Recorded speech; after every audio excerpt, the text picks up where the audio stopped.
নমস্কাৰ এই মুহূৰ্তত আহি পৰিছে আজি সন্ধিয়াৰ কেইবাটাও গুৰুত্বপূৰ্ণ খবৰ আৰু এনে ধৰণৰ খবৰসমূহ নিতৌ চাবলৈ চেনেলটো ছাবস্ক্ৰাইব কৰি ভিডিঅ'টোত এটা লাইক কৰি দিবলৈ সন্ধিয়াৰ প্ৰথমটো ব্ৰেকিং নিউজ মন্ত্ৰী জয়ন্ত মল্ল বৰুৱাক ক্ষমা খোজাৰ দাবী উত্থাপন কৰিছে এইবাৰ AIUDF দলে AIUDFৰ মুৰব্বী মৌলানা বদৰুদ্দিন আজমলক বাংলাদেশী আখ্যা দিয়াৰ পিছতেই মন্ত্ৰী জয়ন্ত মল্ল বৰুৱাক লৈ সৃষ্টি হৈছিল বিতৰ্ক আৰু তাৰ পিছতেই AIUDFৰ নেতা আমিনুল ইছলামৰ মন্তব্য মৌলানা বদৰুদ্দিন আজমলক বাংলাদেশী আখ্যা দিয়াৰ বাবে ক্ষুব্ধ AIUDF মন্ত্ৰী জয়ন্ত মল্ল বৰুৱাৰ বিৰুদ্ধে আইনী ব্যৱস্থা লোৱাৰ হুংকাৰ AIUDFৰ দুদিনৰ সময়সীমা দিয়া হৈছে মন্ত্ৰী জয়ন্ত মল্ল বৰুৱাক দুদিনৰ ভিতৰত ক্ষমা নিবিচাৰিলে আইনৰ দ্বাৰস্থ হ'ব AIUDF দল সংবাদ মাধ্যমৰ আগত মন্তব্য AIUDFৰ প্ৰাক্তন বিধায়ক আমিনুল ইছলামৰ মৌলানা বদৰুদ্দিন আজমলক মন্ত্ৰী জয়ন্ত মল্ল বৰুৱাই বাংলাদেশী আখ্যা দিয়াৰ পিছতে এইদৰে জয়ন্ত মল্ল বৰুৱাৰ বিৰুদ্ধে সৰব আমিনুল ইছলাম আন এটা ব্ৰেকিং নিউজ এই মুহূৰ্তত দিব লৈছো স্তব্ধ হৈ পৰিছে উত্তৰ অসম অৰুণাচলী দুৰ্বৃত্তৰ বিৰুদ্ধে TMPKৰ নেতৃত্বত প্ৰতিবাদী কাৰ্যসূচী আৰু প্ৰতিবাদত কঁপি উঠিছে সমগ্ৰ উত্তৰ অসম অৰুণাচলী দুৰ্বৃত্তৰ ভয়ংকৰ গুলীচালনাৰ পিছতেই প্ৰতিবাদী কাৰ্যসূচী আজি ৰূপায়ণ কৰা হৈছে 12 ঘণ্টীয়া আজি ধেমাজি বন্ধৰো আহ্বান অৰুণাচলী দুৰ্বৃত্তৰ বিৰুদ্ধে TMPKৰ হাল্লাবোল কাৰ্যসূচী অৰুণাচলী দুৰ্বৃত্তৰ বিৰুদ্ধে TMPKৰ প্ৰতিবাদত কঁপিছে উত্তৰ অসম অৰুণাচলী দুৰ্বৃত্তই অসমীয়া লোকৰ ওপৰত কৰিছিল নিৰ্বিচাৰ গুলীচালনা অৰুণাচলৰ বিৰুদ্ধে অৰ্থনৈতিক পথ অৱৰোধ কাৰ্যসূচী গ্ৰহণ কৰিছে বিভিন্ন দল সংগঠনে অৰুণাচলী লোকে অসমলৈ অহা প্ৰতিটো পথতে পথ অৱৰোধ কৰিছে দল সংগঠনসমূহে পুৱা 5 বজাৰ পৰা TMPK ৰূপায়ণ কৰিছে সৰ্বাত্মক অৱৰোধ কাৰ্যসূচী লখিমপুৰৰ পৰা পকুমৰা কিমিনখৈ অৰুণাচললৈ যাব পৰা সকলো পথ বন্ধ কৰা হৈছে চিলাপাথাৰ স্থিত লিকাবালিটো পথ বন্ধ কাৰ্যসূচী দল সংগঠনৰ কেন্দ্ৰীয় চৰকাৰৰ হস্তক্ষেপৰ দাবী উত্থাপন কৰিছে দল সংগঠনসমূহে অৰুণাচলী দুৰ্বৃত্তই গুলীচালনা কৰাৰ পিছতে এইদৰে অৰুণাচলীৰ বিৰুদ্ধে কঠোৰ স্থিতি গ্ৰহণ কৰিছে অসমৰ জাতীয় দল সংগঠন সমূহে আজি উত্তৰ অসমত সৃষ্টি হয় এই অভাৱনীয় পৰিস্থিতিৰ আৰু আনফালে অৰুণাচলী দুৰ্বৃত্তৰ গুলীচালনাৰ সন্দৰ্ভত মুখ্যমন্ত্ৰীৰ মন্তব্য দোষীক গ্ৰেপ্তাৰ কৰি কঠোৰ শাস্তি দিবলৈ অৰুণাচল চৰকাৰক অনুৰোধ কৰিছো ঘটনা সন্দৰ্ভত অৰুণাচলৰ মুখ্যমন্ত্ৰীৰ সৈতে আলোচনা হৈছে ডক্টৰ ৰণোজ পেগুৱেও আলোচনা কৰিছে অৰুণাচলৰ মুখ্যমন্ত্ৰীৰ সৈতে ইতিমধ্যে অসম অৰুণাচল সীমান্তৰ প্ৰায়বোৰ বিবাদ নিষ্পত্তি হৈছে 8টামান স্থানহে বাকী আছে যুদ্ধ আমিও নিবিচাৰো অৰুণাচলক জনাইছো গোগামুখৰ মিংমাং বধিত হোৱা গুলীচালনা সন্দৰ্ভত প্ৰতিক্ৰিয়া ৰাজ্যৰ মুখ্যমন্ত্ৰী হিমন্ত বিশ্ব শৰ্মাৰ অৰুণাচলী দুৰ্বৃত্তই অসমীয়া লোকৰ ওপৰত যি গুলীচালনা কৰিছিল সেই সন্দৰ্ভত আজি এইদৰে প্ৰতিক্ৰিয়া প্ৰকাশ কৰে ৰাজ্যৰ মুখ্যমন্ত্ৰী ডক্টৰ হিমন্ত বিশ্ব শৰ্মাই আন এটা ব্ৰেকিং নিউজ এই মুহূৰ্তত দিব লৈছো উজনি অসমৰ বান পৰিস্থিতিৰ শেহতীয়া তথ্য প্ৰকাশ কৰিছে ৰাজ্য চৰকাৰে এতিয়ালৈকে বানৰ কবলত আছে 25খন জিলা 90টা ৰাজচক্ৰৰ 2715খন গাঁও বানৰ কবলত এতিয়ালৈকে বানত মৃত্যু হৈছে 102 গৰাকীকৈ লোকৰ সংবাদমেল যোগে এই তথ্য দিছে ৰাজ্যৰ মুখ্যমন্ত্ৰী হিমন্ত বিশ্ব শৰ্মাই অসমৰ বানৰ ৰাষ্ট্ৰীয় সমস্যা নহয় ৰাষ্ট্ৰীয় সমাধানহে বিচাৰে মুখ্যমন্ত্ৰী হিমন্ত বিশ্ব শৰ্মাই ৰেকৰ্ড কৰিছে বহু ভিডিঅ' ডাঙৰ প্ৰতিষ্ঠানৰে কৰিব আলোচনা হিমন্ত বিশ্ব শৰ্মাই উজনি অসমৰ বান পৰিস্থিতিৰ সন্দৰ্ভত তদন্ত নকৰে বুলি ঘোষণা কৰিছে মুখ্যমন্ত্ৰীয়ে বান পৰিস্থিতিক লৈ তদন্ত নহয় বান পৰিস্থিতিক লৈ অধ্যয়নহে কৰিব ৰাজ্য চৰকাৰে আজি উজনি অসমৰ বান পৰিস্থিতিৰ সন্দৰ্ভত এইদৰে মন্তব্য কৰিছে মুখ্যমন্ত্ৰী হিমন্ত বিশ্ব শৰ্মাই ৰাজ্যৰ বান পীড়িত 64891 পৰিয়ালক বৰ্তমানলৈ প্ৰদান কৰা হৈছে 15000 টকা 31212টা পৰিয়ালক প্ৰদান কৰা হ'ব আৰু 15000 টকাৰ সাহায্য উজনি অসমৰ বানাক্ৰান্ত ৰাজ্যক 15000 টকা দিয়াৰ সন্দৰ্ভত এইদৰে মন্তব্য কৰিছে মুখ্যমন্ত্ৰী শৰ্মাই আৰু আনফালে উজনি অসমৰ বান পৰিস্থিতিৰ নামত যিসকল ইউটিউবাৰে টকা সংগ্ৰহ কৰিছিল সেই সকল ইউটিউবাৰ পৰিব বিপদত 72 জন ইউটিউবাৰে উজনি অসমৰ বানৰ নামত ধন সংগ্ৰহ কৰিছিল। সেই ধন সঁচাকৈয়ে বান পীড়িতই পাইছে নে নাই আমি নজৰ ৰাখিছো। বানাক্ৰান্তৰ হকে ভাল কাম কৰা সকলক আমি সন্মান জনাম, সেয়া আমাৰ কৰ্তব্য। উজনি অসমৰ বান পৰিস্থিতিক লৈ যিসকল ইউটিউবাৰে ধন সংগ্ৰহ কৰিছিল তেওঁলোকৰ বিৰুদ্ধে তদন্ত হ'ব বুলি ঘোষণা কৰিছে মুখ্যমন্ত্ৰী হিমন্ত বিশ্ব শৰ্মাই। আৰু আনফালে বিধায়ক অখিল গগৈ সন্দৰ্ভতো মন্তব্য কৰিছে হিমন্ত বিশ্ব শৰ্মাই। অখিল গগৈক প্ৰশংসাৰে উপচাই পেলাইছে মুখ্যমন্ত্ৰী শৰ্মাই। অখিল গগৈয়ে যথেষ্ট কষ্ট কৰিছে উজনি অসমত। বানপীড়িতৰ কাষত অখিল গগৈয়ে যথেষ্ট কষ্ট কৰিছে, যিমান পাৰে আৰ্থিকভাৱেও সহায়ো কৰিছে অখিল গগৈয়ে। আমি ৰাজনীতি আনিব বিচৰা নাই, কামক স্বীকৃতি দিমেই আমি। অখিল গগৈয়ে নিজৰ ভাগেৰে সমষ্টিৰ মানুহক সহায় কৰি আছে। 2, 3, 5 হাজাৰ যাক যেনেকৈ পাৰে সহায় কৰি আছে অখিল গগৈয়ে। বানপীড়িতৰ কাষত অখিল গগৈৰ কামত স্বীকৃতি মুখ্যমন্ত্ৰী হিমন্ত বিশ্ব শৰ্মাৰ। অখিল গগৈৰ প্ৰশংসাটো পঞ্চমুখ হ'ল মুখ্যমন্ত্ৰী হিমন্ত বিশ্ব শৰ্মা। দিবলৈছো এটা political big breaking news. Nagaon লোকসভাৰ উপ নিৰ্বাচনক লৈ এতিয়া ৰাজনৈতিক যুদ্ধ আৰম্ভ। ৰিপুণ বৰাই এক আহ্বান জনাইছে যে বিজেপিক পৰাজিত কৰাৰ স্বাৰ্থত AIUDFে কংগ্ৰেছক সমৰ্থন দিব লাগে। এই ডাইলগটো বহুত পুৰণা হৈ গ'ল। 2019 চনতো কেৱল কংগ্ৰেছক জয়ী কৰাৰ স্বাৰ্থত AIUDF দলে কলিয়াবৰ আৰু নগাঁৱত প্ৰাৰ্থী দিয়া নাছিল। একমাত্ৰ AIUDFে প্ৰাৰ্থী নিদিয়াৰ বাবে তেতিয়া নগাঁও আৰু কলিয়াবৰত কংগ্ৰেছ জিকিছিল।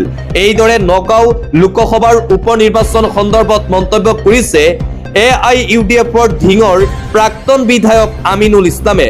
আৰু আনফালে AIUDF আৰু বিজেপিৰ বিৰুদ্ধে সৰব হৈ পৰিছে অসম জাতীয় পৰিষদৰ সভাপতি লুৰিণজ্যোতি গগৈ।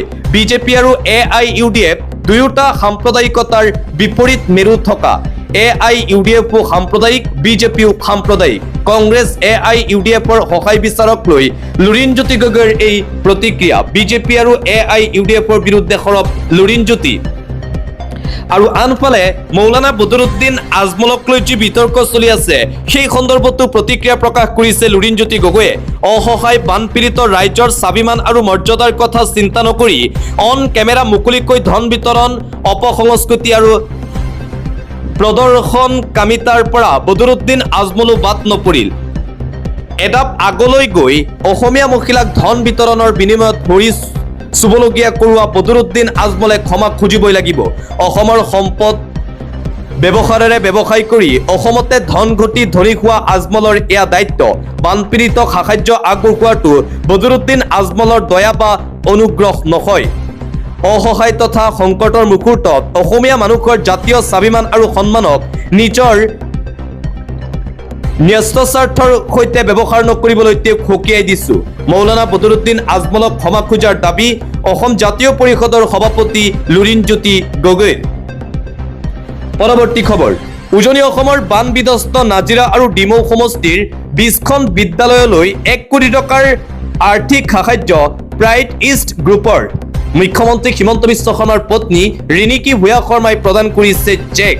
ডিমৌ সমষ্টিৰ 5খন বান ক্ষতিগ্ৰস্ত বিদ্যালয়ক 5 লাখ টকাৰ চেক প্ৰদান কৰিছে ৰিণিকী ভূঞা শৰ্মাই।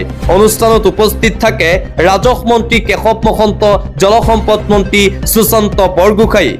আৰু উজনি অসমৰ বান বিধ্বস্ত বিদ্যালয়ক লৈ এই ডাঙৰ আৰ্থিক সাহায্য দিছে মুখ্যমন্ত্ৰী হিমন্ত বিশ্ব শৰ্মাৰ পত্নী ৰিণিকী ভূঞা শৰ্মাই। অন্য এটা খবৰ। আদানী গ্ৰুপৰ অধ্যক্ষ গৌতম আদানীৰ বিৰুদ্ধে অপৰাধজনিত গোচৰ আমেৰিকাৰ আদালতে প্ৰত্যাহাৰ কৰাৰ পাছতেই ৰাহুল গান্ধীৰ প্ৰতিক্ৰিয়া। এগৰাকী আপোচমুখী প্ৰধানমন্ত্ৰীৰ উদ্যোগত যিটো ঘটিছে ইয়াৰ আঁৰত ভয়ংকৰ কাহিনী লুকাই আছে। আমি বাহিৰৰ পৰা যিটো দেখিছো ভিতৰত ঘটি থকা কাণ্ড সম্পূৰ্ণ ভিন্ন। এইদৰে আদানী আৰু প্ৰধানমন্ত্ৰী নৰেন্দ্ৰ মোদীৰ সন্দৰ্ভত পুনৰবাৰ মন্তব্য কৰিছে কংগ্ৰেছ যুৱৰাজ ৰাহুল গান্ধীয়ে। অন্য এটা খবৰ। ছাত্ৰ আন্দোলনক লৈ সংসদত চৰ্চা কৰিবলৈ কেন্দ্ৰীয় চৰকাৰ প্ৰস্তুত। বিৰোধীয়ে 2 বজাৰ ভিতৰত অধ্যক্ষক এখন পত্ৰ দিয়ক। আজি আবেলি 3 বজাৰ পৰা চৰ্চা আৰম্ভ কৰিম বুলি এইদৰে মন্তব্য কৰিছিল অমিত শ্বাহে। নিশালৈকে বা কাইলৈ আবেলি 3 বজালৈ চৰ্চা কৰিবলৈ অমিত শ্বাহ সাজু বুলি মন্তব্য। সংসদত মই নিজে উপস্থিত থাকিম, সকলো উত্তৰ দিম। জনতাৰ সন্মুখত সকলো বিষয় দুধ কা দুধ, পানী কা পানী হৈ যাওক। কেন্দ্ৰীয় গৃহমন্ত্ৰী অমিত শ্বাহৰ এই মন্তব্য। কেন্দ্ৰীয় গৃহমন্ত্ৰী অমিত শ্বাহক লৈ বিৰোধীৰ ফালৰ পৰা কৰা হৈছিল প্ৰতিবাদ, আৰু তাৰ মাজতেই কেন্দ্ৰীয় গৃহমন্ত্ৰী অমিত শ্বাহে এইদৰে কংগ্ৰেছক উদ্দেশ্যি কৰিছে কেইবাটাও ডাঙৰ মন্তব্য। পৰৱৰ্তী খবৰ, ৰাহুল গান্ধী আৰু অখিলেশ যাদৱ সন্দৰ্ভত বিতৰ্কিত মন্তব্য উত্তৰ প্ৰদেশৰ মুখ্যমন্ত্ৰী যোগী আদিত্যনাথৰ। ৰাহুলজী আৰু অখিলেশ যাদৱজী, আপোনালোকে পঢ়া লিখা হয় নে নহয় মই নাজানো, কিন্তু কেতিয়াবা আপোনালোকৰ কথাবোৰ হাস্যকৰ যেন লাগে। কংগ্ৰেছ যুৱৰাজ ৰাহুল গান্ধী আৰু অখিলেশ যাদৱ সন্দৰ্ভত উত্তৰ প্ৰদেশৰ মুখ্যমন্ত্ৰী যোগী আদিত্যনাথৰ এই বিতৰ্কিত মন্তব্য। পৰৱৰ্তী খবৰটো হৈছে, জেনজিক লেতেৰা নলাৰ প্ৰজন্ম আখ্যা দিয়াৰ লগতে অতি অশালীনভাৱে সমালোচনা কৰা বিজেপিৰ সাংসদ কংগনা ৰানাউতৰ বিৰুদ্ধে আগ্ৰাৰ MPMLA আদালতত গোচৰ ৰুজু কৰা হৈছে। বিপদত বিজেপি সাংসদ তথা অভিনেত্ৰী কংগনা ৰানাউত। এগৰাকী যুৱ অধিবক্তাই তৰা এই গোচৰটোৰ শুনানি অহা 21 আগষ্টত ধাৰ্য কৰিছে আদালতে। সাংসদ কংগনা ৰানাউতৰ বিৰুদ্ধে এইবাৰ FIR দাখিল কৰা হৈছে। এটা ব্ৰেকিং নিউজ, শৈক্ষিক সংস্কাৰৰ দাবীত জেনজিৰ বিদ্ৰোহ চলি থকাৰ মাজত লোকসভাত চৰকাৰী শিক্ষা খণ্ডৰ পয়ালগা স্বৰূপ উদঙাই দিলে স্বয়ং কেন্দ্ৰীয় চৰকাৰে। ভাৰতবৰ্ষত এবছৰত 10,000খন চৰকাৰী প্ৰাথমিক বিদ্যালয় চিৰদিনলৈ বন্ধ হৈ পৰিল। অসমত এবছৰত বন্ধ হ'ল 209খন চৰকাৰী প্ৰাথমিক বিদ্যালয়। কেন্দ্ৰীয় চৰকাৰে খুদ প্ৰকাশ কৰিছে এই চাঞ্চল্যকৰ তথ্য। শৈক্ষিক সংস্কাৰৰ দাবীত জেনজিৰ বিদ্ৰোহ চলি থকাৰ মাজতেই এই চাঞ্চল্যকৰ তথ্য এবাৰ পোহৰলৈ আহিছে। আন এটা গুৰুত্বপূৰ্ণ খবৰ, 15 আগষ্টত কক্ৰোচ জনতা পাৰ্টিৰ নতুন আন্দোলন ঘোষণা। স্কুল ঠিক কৰোঁ শীৰ্ষক কাৰ্যসূচীৰে কেন্দ্ৰীয় চৰকাৰৰ প্ৰতি আহ্বান। স্বাধীনতাৰ 80 বছৰতো গ্ৰামাঞ্চল বিদ্যালয়ত ছাত্ৰ ছাত্ৰীৰ বাবে ন্যূনতম সুবিধা প্ৰদানত ব্যৰ্থতা প্ৰদৰ্শন চৰকাৰৰ। এই ব্যৰ্থতাৰ কুফল ভোগ কৰিছে গ্ৰামাঞ্চলৰ ছাত্ৰ সমাজে। চৰকাৰী বিদ্যালয়ৰ উন্নয়নৰ লক্ষ্যৰে স্কুল ঠিক কৰক ধ্বনি লৈ এইবাৰৰ 15 আগষ্টত কক্ৰোচ জনতা পাৰ্টিয়ে প্ৰচাৰত নামিব বিজেপি চৰকাৰৰ বিৰুদ্ধে। পুনৰবাৰ নতুন আন্দোলনৰ ঘোষণা কৰিছে কক্ৰোচ জনতা পাৰ্টিৰ প্ৰতিষ্ঠাপক অভিজিৎ দীপকেই।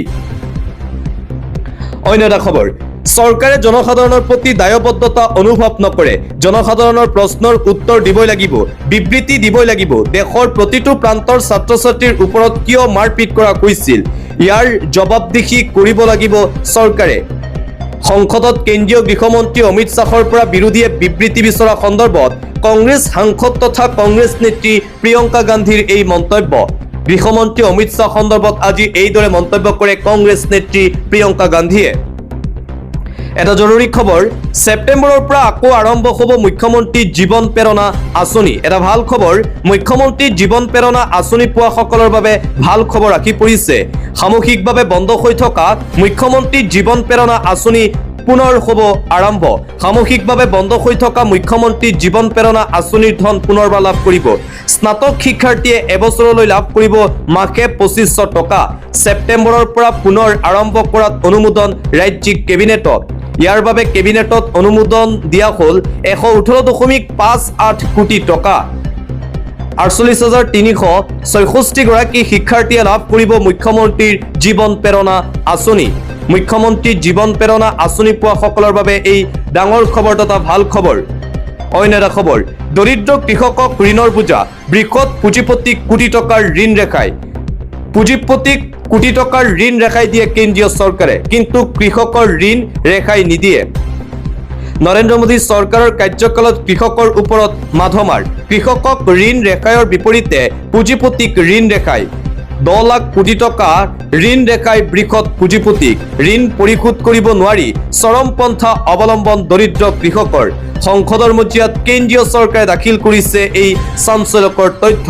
পুঁজিপতিৰ ঋণ মাফ কৰি দিয়ে, কিন্তু দৰিদ্ৰ কৃষকসকলৰ ঋণ মাফ নকৰে কেন্দ্ৰৰ বিজেপি চৰকাৰে। অন্য এটা খবৰ, বিজেপি নেতৃত্বাধীন বিহাৰ চৰকাৰৰ ডাষ্টবিন কেলেংকাৰী পোহৰলৈ আহিছে। 1500 টকীয়া একোটা ডাষ্টবিন 15,000 টকাত ক্ৰয় কৰিলে বিহাৰৰ সম্ৰাট চৌধুৰী চৰকাৰৰ স্বাস্থ্য বিভাগে। বিহাৰৰ প্ৰাক্তন মুখ্যমন্ত্ৰী লালু প্ৰসাদ যাদৱৰ কন্যা ৰোহিণী আচাৰ্যই এক্সৰ জৰিয়তে ৰাজহুৱা কৰিছে এই ভয়ংকৰ কেলেংকাৰী। বিজেপি শাসিত বিহাৰত এই চাঞ্চল্যকৰ কেলেংকাৰীৰ ঘটনা পোহৰলৈ আহিছে।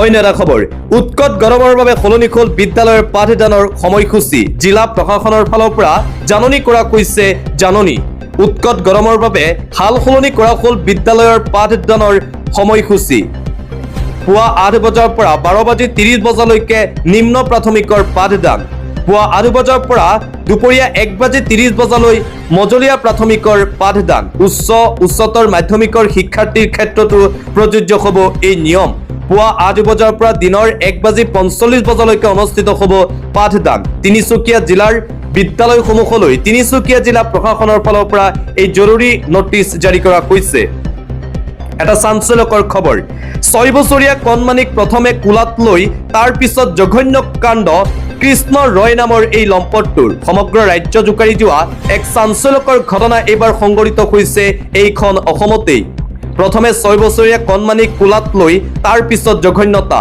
কৃষ্ণ ৰয় নামৰ লম্পটৰ কাণ্ডই জোকাৰিছে সমগ্ৰ অসম ৰাইজে হাতে লুটে ধৰি আৰক্ষীক গতাই দিয়ে লম্পটটোক ধুবুৰীৰ গৌৰীপুৰত ৰাজ্য কঁপোৱা এই ভয়ংকৰ কাণ্ড সংঘটিত হৈছে সম্প্ৰীতি গৌৰীপুৰ আৰক্ষীৰ জিম্মাত লম্পট কৃষ্ণ ৰয় ৰাজ্যত মানৱ সমাজ লজ্জানত কৰা অতি জঘন্য কাণ্ড এইবাৰ সংঘটিত হৈছে 6 বছৰীয়া কণমানিৰ সৈতে এই জঘন্য কাণ্ড সংঘটিত কৰিছে স্ক্ৰীনত আঁকি থকা এই লম্পট কৃষ্ণ ৰয়ে পৰৱৰ্তী খবৰ একেলগে সন্ধানহীন 2716 অট্টালিকা ধূলিসাৎ কেমেৰাত বন্দী বিভীষিকাৰ দৃশ্য 16 অট্টালিকা চকুৰ সন্মুখতেই ধ্বংস 224 জন লোকৰ ভয়াৱহভাৱে মৃত্যু এতিয়াও সন্ধানহীন 27 জনকৈ লোক দক্ষিণ আমেৰিকাত প্ৰকৃতিৰ ভয়ংকৰ বিভীষিকাৰ পৰিস্থিতি 7.4 প্ৰাবল্যৰ ভূমিকম্পৰ পিছত অট্টালিকাৰ তলত হাজাৰ হাজাৰ লোক আবদ্ধ চকুৰ সন্মুখতেই ভাঙি গৈছিল সুউচ্চ শ অট্টালিকা ধ্বংসস্তূপৰ মাজত এতিয়াও জীৱিত বহু লোক ধ্বংসস্তূপৰ মাজৰ পৰা প্ৰাণ বচাবলৈ প্ৰচণ্ড চিঞৰ লোকৰ ভেনিজুৱেলাৰ পিছত কলম্বিয়াত ভৰ ভূমিকম্পে মাতিছে সংসাৰ 22 লাখ লোক ভূমিকম্পৰ পিছতেই গৃহহীন হৈছে বুলি জানিব পৰা গৈছে 700 লোক ভূমিকম্পৰ পিছত গুৰুতৰভাৱে আহত হোৱাৰ খবৰ কলম্বিয়াত নামি পৰিছে শ উদ্ধাৰকাৰী দল ভেনেজুৱেলা আৰু কলম্বিয়াৰ সীমান্তত হৈছিল এই ভয়ংকৰ বৰ ভূমিকম্প